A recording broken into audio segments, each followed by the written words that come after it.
morning, good evening, good afternoon. This is a hospital. These were patients during a recent outbreak of cholera in Zimbabwe. The hospital in the rural area, this particular area, was so overwhelmed that patients were being treated lying on the floor, on the ground, under a tree. As you know, when you've got cholera, you'll be absolutely helpless for days on end. But the country's healthcare system has been denied of resources for so long that many of our healthcare workers, nurses, and doctors have left the country. And those hospitals and clinics that are still working have got no resources whatsoever. Many of the hospitals, even in towns, do not have working ambulances. And you can imagine the situation for those in the rural areas. So this is just one during an outbreak of cholera. You can see from the foreground some of the equipment that they were using. And near it is the open sewage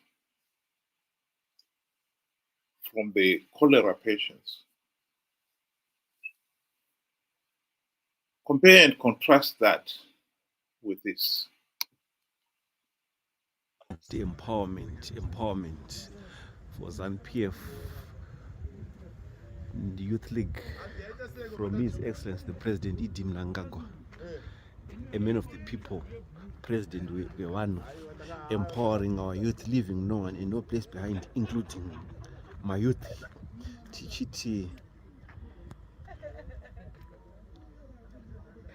Idi good legacy, mobility for the youth.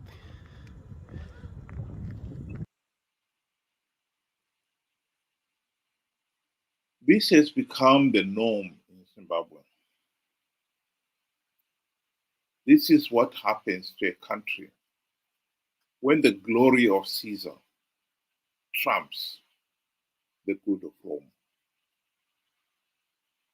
Zanu PF has been completely focused, obsessed upon power to the point where Mnangagwa spent a staggering $5 billion in bribing all the key people during the elections, from the povo that were being passed from one rally to another, and they were each treated to a box of chicken and chips and a soft drink. To the chiefs who were given vehicles, church leaders' vehicles, to the MPs who were bribed with $40,000 of housing loan, and this was upgraded. Judges got $400,000 housing loan, and if you're a minister, $500,000 housing loan.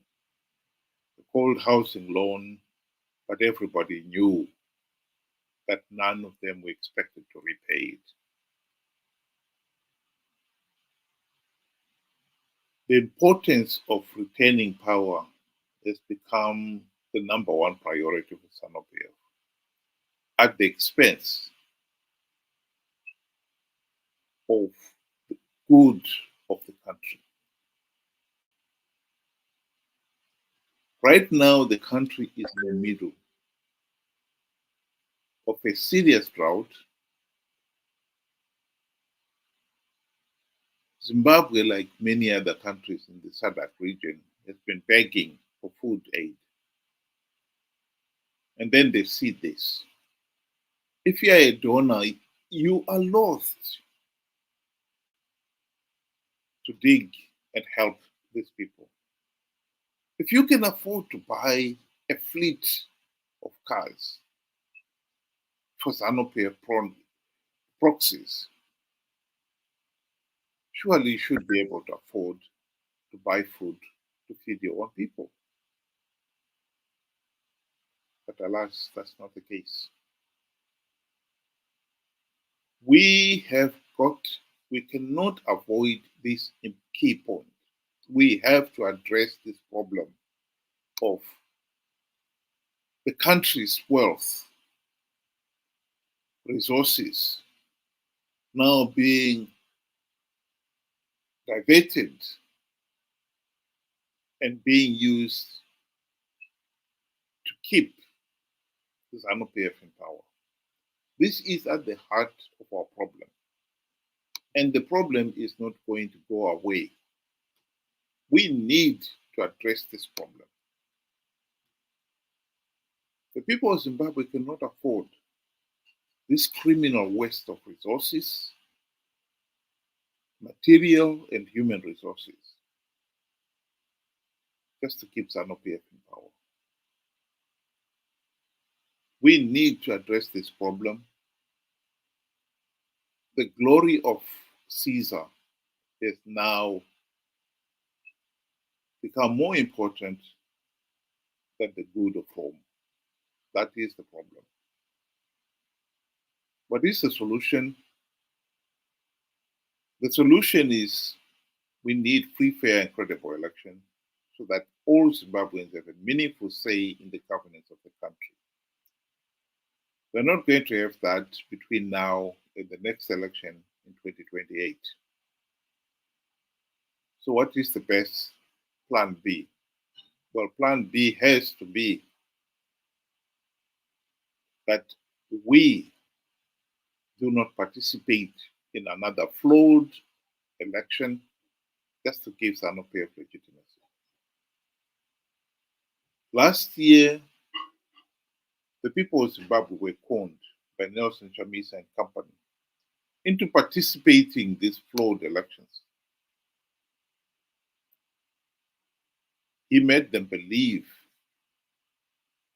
that he had plugged all the vote rigging loopholes when in reality he was lying.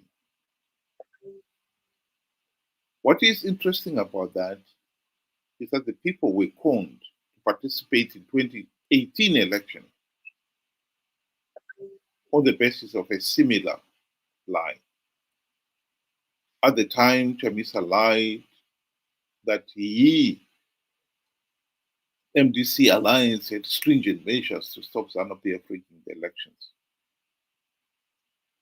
We need to be smart enough now to realize that it is absolutely madness to keep participating in these flawed elections, knowing fully well that the process is flawed, knowing fully well that we are going nowhere. We need to be smart. There is nothing rocket science about free, fair, and credible elections. SADC and the AU condemned last year's election as flawed and illegal. If Zimbabweans had not participated in their millions in those flawed elections, SADC would have gone one step further and denied Zanu PF legitimacy. They did not, because we had participated in our millions. we really need to stop shooting ourselves in the foot. What is happening in Zimbabwe is tragic. The country's resources are now for the exclusive use to keep Mnangagwa and his Zanu PF friends in power. The glory of Caesar has trumped the good of Rome. We need to accept that and fight to end it. Thank you very much for those of you who were able to join me this afternoon.